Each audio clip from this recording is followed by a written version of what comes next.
What's up, everybody? My name's Shannon. Today we're going to be diving into a Boros well-equipped Warriors deck.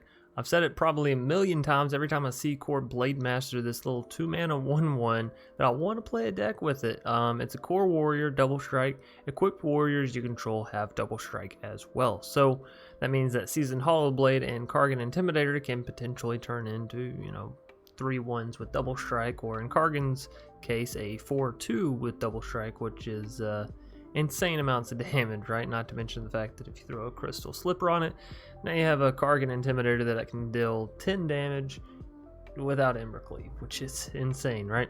Now, Kor Blademaster and Embercleave do have a little bit of overlap, but that's why we're only playing 2 copies of Embercleave, as, if you have Kor, you don't need Embercleave. It's still really nice, but you don't need it, right? Because you already have the double strike ability.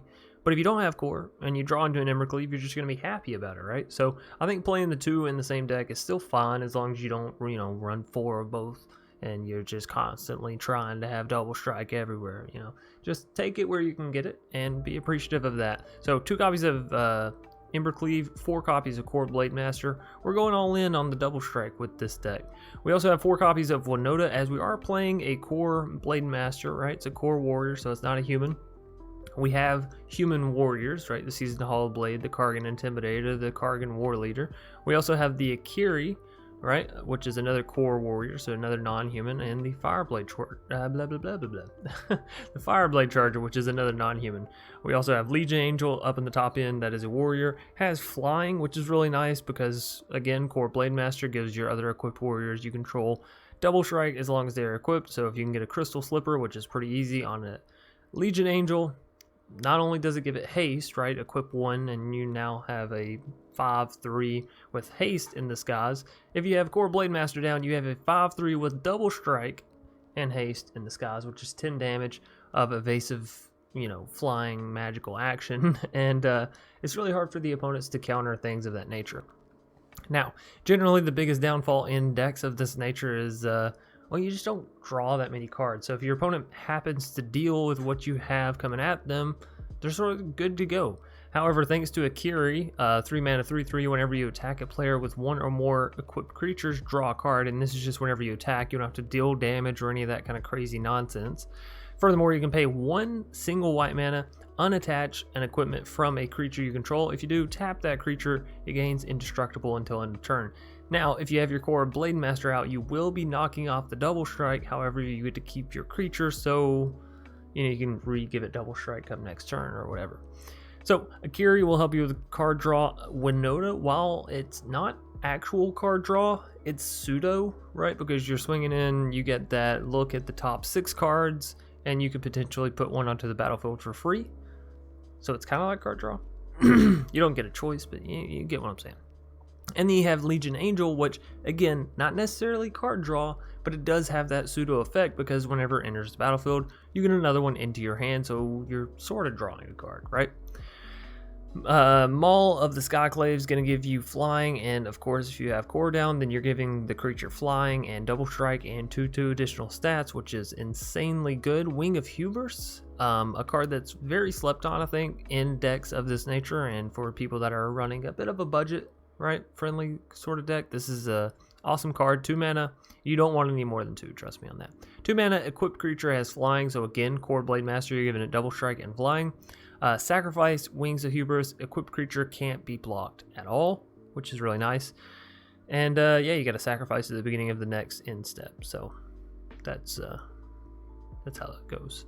Anyways, equip for 1, cost 2 to get down, not that bad. Shadowspear, of course, going to give you trample and lifelink, as well as +1/+1, and the ability to remove hexproof and or indestructible from your opponent's creatures is really, really good. Shatterskull for some additional removal, and Emeria's Call because we want more warriors, and it's in the form of a land, so it just sort of makes good sense. You'll notice we do have a sideboard, but that's just our other 2 copies of Legion Angel.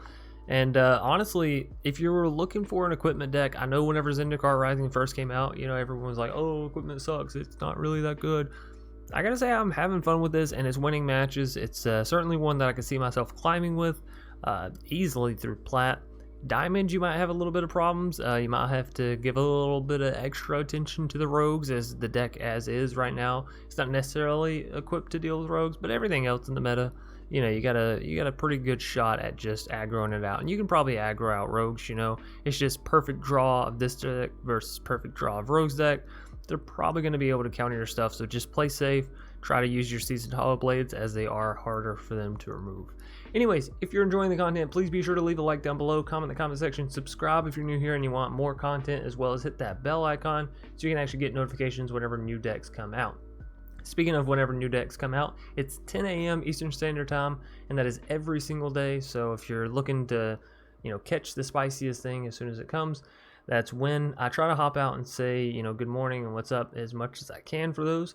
And then again, Monday, Wednesdays, Friday, 10 p.m. Eastern Standard Time, we have our budget videos that go live. Saturday nights, 10 p.m. Eastern Standard, we have our members-only videos. If you're interested in that, hit the join button down below. It's a way you can help, excuse me, help support the channel through monetary means and gain some perks, you know, back for doing that. Anyways, all your support and all that good stuff is appreciated, whether you're supporting the monetary means or just watching the video and, you know, clicking that like button and commenting down below. All of it is greatly appreciated. We are nearing 10,000 subscribers, which is insane. And yeah, awesome all in one, right? Insane and awesome. It's insawesome. Anyways, let's hop into some magic. Maggie or Magi? It's probably Maggie. We need to go first. We only have 2 lands, but you know, if we're keeping par for course with all of our other games, this should be more than enough to carry us through the game. I would love to have your Winota, but I need to seriously look for some lands. This is ironic as that sounds coming out of my mouth right now. All right, let's go ahead and go for the double Fireblade Charger. Get both these two fellas, gentlemen, if you will, down on the board. I know they look a bit vicious, but trust me, deep down inside, they're nothing but teddy bears. Now, another land would allow us to get to the Maul. Getting down Seasoned and another land would allow us to get to the Embercleave on the next turn. Daxos for our foe and a Kargan, just to tease us. You know, I did what I did, and I'm not regretting it one bit, taking out the lands, but I will say, now that we took out those lands, I'll bet almost $100 we get mana screwed this game.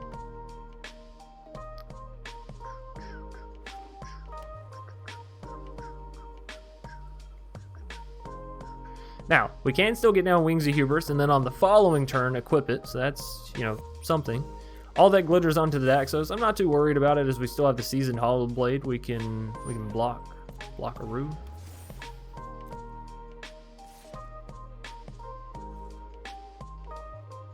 They're not gonna attack. Hey, hallelujah. Easier for me. Easier for me. Now, I'll go ahead and get Kargan down. In the future, I can use Embercleave, but I kind of want to set us up on a nice Embercleave. So we're gonna get the Kargan down. No attacks. How big does my Embercleave need to be in order to be able to take out Daxos? Pretty freaking big, right? They gotta have a glass casket or something. I know they're just waiting, or rather thinking at this point they could be. Yeah, glass casket for the Seasoned Hallowblade more than likely here. Ah! I don't appreciate. I do not appreciato. Another all that glitters onto the Daxos. It's a really big Daxos. Damn, bro, why your Daxos so big? Alright. You know, let's go for Maul. Let's go to the Maul. We'll put this on, I guess, a Fireblade, you know, turns into a 4/4. That's big enough.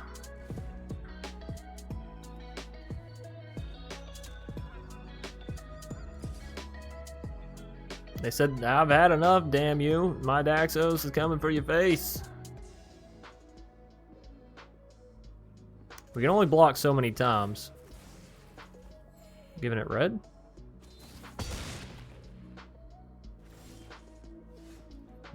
Okay. Point proven. You can slap me in the face. That's a mighty good point there. You've shown me. You know, I'm not gonna lie. We're in a bit of a rough spot here. A little bit of a predicament.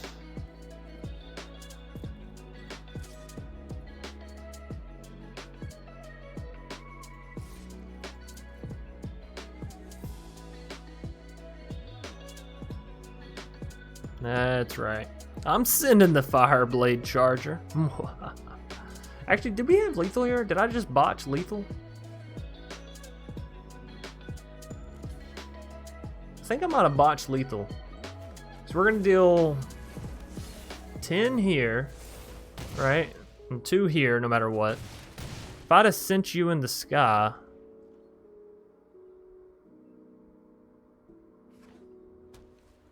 No, because there's no way for us to sacrifice our creatures. Right. We're gonna sacrifice that, but we can't sacrifice that. Alright. Oh, let's block.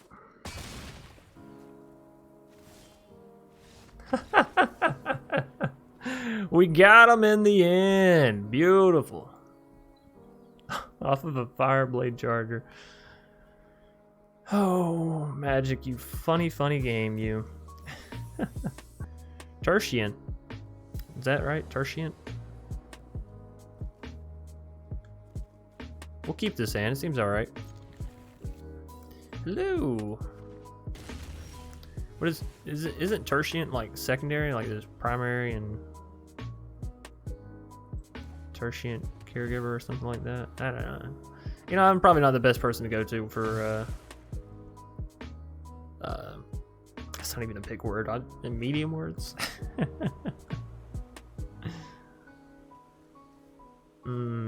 Anyways, Crystal Slipper is nice. That means we could potentially get Winota down with the Hastorino. With the Hastorino Cathartic Reunion, and they're playing a Yorion deck. I'm interested, to say the least. But yeah, if we could go Crystal Slipper and then get Winota down. Oh no, we can't give her the Crystal Slipper, right? Why do they always gotta have removal? Like, come on. This turn 2, turn 3 removal is actually sickening. You fucking disgust me.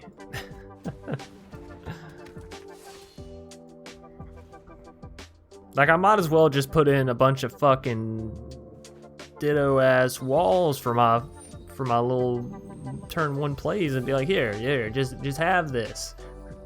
Have this little stick, all right? Now leave me alone for like 3 or 4 fucking turns. Let me play my shit. They're like dogs, I tell you. Dogs. Swing in with that Skyclave. I dare ya. I'll show you a nice time real quick. That's not even a threat. That's a promise. I'll just show you a real good time. We'll go out on a date and everything. Better fix yourself up something fancy. So I don't really know what to do here. I want to go for the Winota, but as it doesn't proc, it seems kind of bad. Seems kind of bad. Tell you what we're going to do. We're going to go Wings of Hubris. That's right, Wings. We're going to equip Wings of Hubris. And we're going to power up the Kargan. Boom. That's what I call inescapable damage, bitch. Take it. Now, what I'm really hoping for, and the reason I did that is I want to land. I wanted to use the most amount of mana as I could, right? So the options were either play Season, play Crystal Slipper, play Wings, play Season, in which case I don't get to attack. I get stuff on the board, but I don't get to equip it. And so, like, nothing really happens, you know? This way, we get to deal damage, stuff happens, we get a piece of equipment down. If we happen to hit a bastard, absolute bastard. I mean, I guess we get a 2/2 back from it, but you're still a bastard. Hey, you know what? I will change my mind, because that 2/2, that magic little, ooh, an Embercleave, that's spicy. That magic little 2/2 right there is actually going to allow us to proc the Winota. So thank you, Tertian. Son of a bitch, Winota, come on! You bastard. It's probably because we have our, from the top of our deck, we have 3 humans already right here, so. That's okay. That's alright. We're showing a Winota deck. You know, it's not always rainbows, unicorns, and winning the lottery, lucky sevens. Sometimes you you don't hit Jack. And sometimes Jack hits you, you know? Sometimes it's a rough day. He's not one to be messed with. So they're going to move the Yorion over. They're going to get the Triome down. They're going to use the Omen of the Forge to remove my 2/2 that they gave me. You're being a little bit of an Indian giver, Tertiant. I don't know if y'all can hear that booming thunder of the semis as they roll on by. But I do apologize if so. So we can go for the Kargan plus Seasoned here, or we can just slam a jam and Embercleave and swing like hell with Winota. That does 10 damage, puts him down to 4 life. If we put down Kargan Seasoned, they could potentially board wipe us. So you know what? We're going to Embercleave. We're going to use the Winota, and we're going to knock on that door the best way Winota knows how to. And that's forcefully. Right? Down to 4. Show me what you got, Tertiant. Don't actually, though.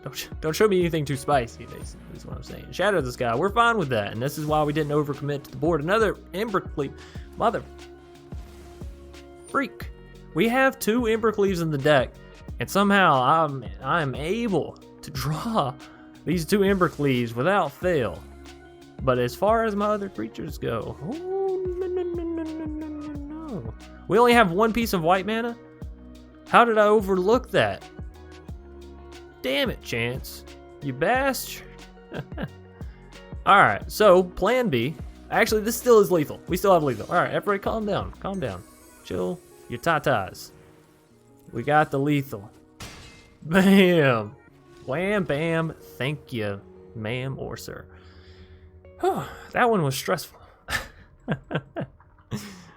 That one was a little stressful. Bonsai. Gonna be our next foe. We'll keep this. We got the Intimidator. We got some stuff we could stack on it potentially. We got the 2 white mana for the Legion Angel. We're getting there. Why have I been seeing so many Yorions here recently? Did somebody post a Yorion deck that just did abso-freaking-lutely amazing? That's generally what happens when you see this much Yorion. Please no counterspell. Please no instant removal. That would be rather sad. Alright, cool. It lands, it stays, I'm happy. I'm happy. Now is the real test. Can we get our Maul onto the Kargan? And if so, can we enjoy it?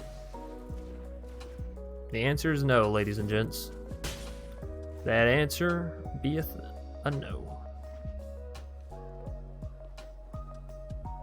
Alright, well they, okay. I was gonna say, they're getting into the area where they can... Well, how do you do this? Because if you show them the Yugen, they take the Yugen. If you show them this, they take the other thing, right? Whatever. Let's see if they take the Yugen. They take the Yugen. Well, maybe they needed the land there. Maybe I did something good and right and powerful. For the time being, though, we're going to use 1 mana to make that thing into a coward, which means I have 3 mana left over, which means I can go Shadowspear, equip, or I can go Crystal Slipper. I'm actually going to go for the Crystal Slipper because it means that we can give our Legion Angel and everything thereafter, you know, haste. So, or do I also get down Shadowspear here, play Legion Angel on the next turn? No, because we can only equip that, right? So let's just equip this here. And all in. Bam! Alright. So, we go for the Legion Angel. We can use the Crystal Slipper to give it haste. And we have the Kargan down that can obviously attack. Of course, Atris may.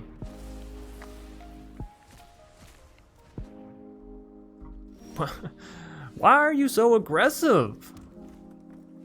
Come on. There's no need for that. There's no need for that. Cling to dust. They're looking for some card draw. Why are they exiling from their own graveyard though? I only have 1 card in my graveyard. Come on. Alright. Bam. They're down to 8. We do have Shadowspear, which could deal 6. We're still 2 off. Another Atris.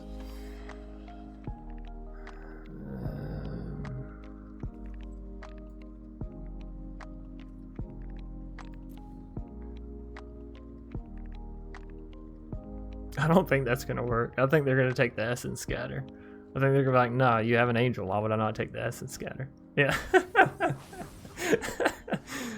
Oh. Well, you know. Sometimes it works, sometimes it doesn't. So they have the Essence Scatter. We know that much for sure. We know that much for sure. Alright, well, let's go this thing. Equip this thing. They're down to 2. 1, 2, 3, 4, 5, 6. So they do still need a little more mana in order to get Yugen down. So we know the Essence Scatter's dead. They only have 2 other playables in hand besides that. That puts them to 7. Not enough to move Yorion and play Yorion. Even if they do, we can still get around that. What is their line of play here? They have two playables that could potentially save them. They also have Cling to Dust to draw a card, but it'd be Cling to Dust and 3 mana left over after that. And they also need to remove our... They would need to keep up 2 mana in order to counter our other Legion Angel, which could, of course, could come down and have the Glass Slipper attached to it in haste. So they would need to save 2 mana. Okay, they're going for the Cling to Dust. Never mind, it's a scoop. And we got him, Bonsai. GG. I feel pretty good. I love when I love when I can beat a Yugen deck just in the nick of time. You know what I mean? Anyway, Steel Toe, we get to go first. We're gonna keep. We'll hope to not get flooded, but you know, on the last game we kept a 3-land hand and ended up drawing 7. So we'll see. We shall see. We can get the Kor Blademaster down on turn 2, which is nice. Kargan to follow, and then maybe we can equip the Kargan. Be really good if we can get Maul onto the Kargan, right? Build it up to a 5/5 with double strike. It's 10 points of flying damage. Oh, it'd be so beautiful. We'll see though. Another Wings? No, thank you. Just the one. Just the Uno should do. So opponent's playing Yorion Control more than likely. We see the Dimir color scheme coming out here. The Scrying 1 to the bottom. You love to see that. Hello. Alright, let's go and get down one of our Kor Blademasters. On our next turn, we can either get down Wings of Hubris, which, you know, fair point to be made for that, or we can get down the other Kor Blademaster. I think our opponent's going to be running some removal. Yeah. You know, I would really expect nothing less. So we'll get down the other Kor Blademaster and look for the Kargan on the next turn, hopefully. Wishfully. So, I guess. Mazemon, hey, look at that. It's not often that the opponent hovers your card and then doesn't remove it, am I right? Alright, let's grab some white mana here. Have a good little split. If I can hit a land here, we can go for Kargan and Wings. Nope. Hit an Embercleave. Embercleave's not too shabby. Don't get me wrong.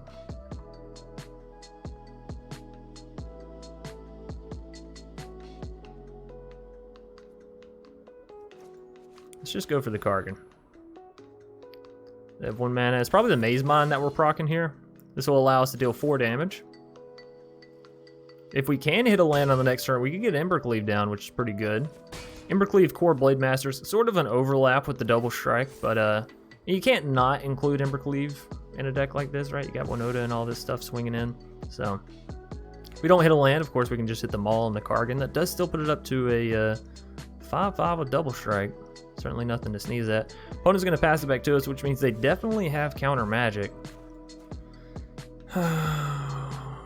Senior opponent, please don't do it to me. I can't go for the Wings, can I? Like, it's not going to get us anywhere. I can go for the Fireblade and the Kargan, I suppose. Just swing in.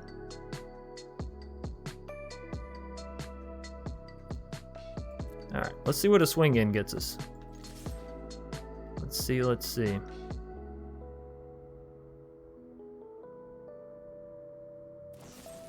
Heartless Act. Okay.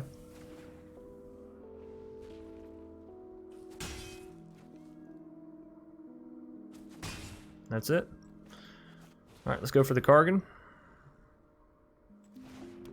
And the Fireblade. Now, if everything can stay status quo on our next turn, we can, of course, use Maul onto the Kargan. That'll still be 10 points of damage, which is nice. We could almost take them out come next turn, actually. We have like 13 points of damage. Potentially 13 points of damage. If we get to the land, we would have potential for lethal. So, yeah, that's nice. That is very nice. We'll see, though. They can't quite heal yet with Maze Mind. That'll be a next turn kind of thing. They don't have the Orion in the main hand yet, either. So land for us is lethal as long as they don't remove stuff. But they're hovering our stuff like I expect, yeah. So even Steven. Yep. Alright, another land. You know, it is D's with D's. We'll go ahead and get the Maul down onto the Fireblade.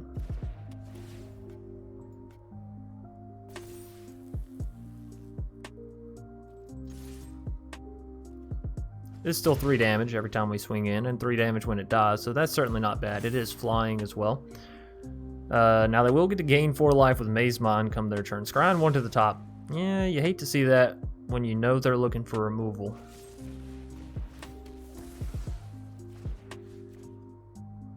Alright, so taking them down to 8, they're going to heal back to 12. We needed a little bit more gas. Needed a little bit more gas.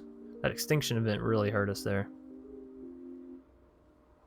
If we can find, you know, Winota, something to fuel her, that would be nice. Scrying 2 to the top. Again, not good for us. Not good for us.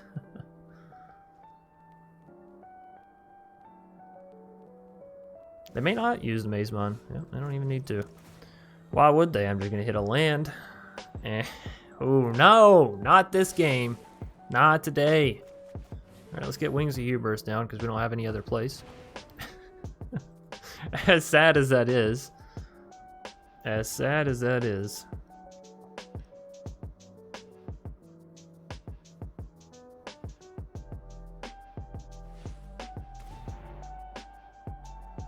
Alright. Opponent just puts Yorion into main hand and then kicks it right back to us. More like... Alright, fair enough. Fair enough, I suppose. I didn't ask nicely, so... Game's gotta hit us with it. That's fine.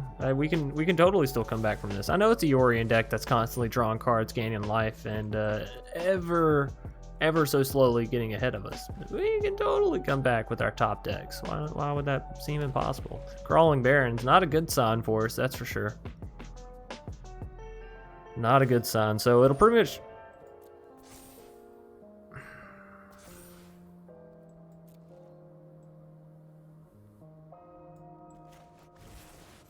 Yes, I am playing down Embercleave. No! Oh, come on. Come on, game. I got like 12 equipments in the deck. I got 4 of them on the board. Okay? Let's see a creature. I got like 20 of those in the deck. I almost have as many creatures as I have lands. Okay, so we should not be shy on the creature draw here. Come on. Come on. And we have so many equipments that it's... as soon as we hit a creature, it's going to be the world's greatest creature. So we've been through 17 cards. We have seen a few creatures, you know, it's just they all got dealt with.